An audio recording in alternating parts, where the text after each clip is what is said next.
नित्यमवध्योऽयम् देहे सर्वस्य भारत तस्मात् सर्वाणि भूतानि न त्वं शोचितुमर्हसि అన్ని దేహాలలోనూ ఉన్నది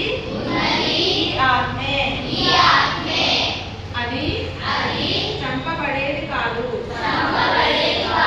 కాబట్టి అర్జున ఈ జీవుల కోసం శోకించడం అనేది కగని పని. భగవద్గీత సాంఖ్య యోగం ఈ 30వ శ్లోకం.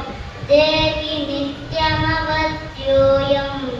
దేహే సర్వస్య భారత తస్మాత్ సర్వాణి భూతాని న త్వం శోచితుమర్హసి. తాత్పర్యం: అన్ని దేహాలలోనూ ఉన్నది ఈ ఆత్మే, అది చంపబడేది కాదు. కాబట్టి అర్జున, ఈ జీవుల కోసం శోకి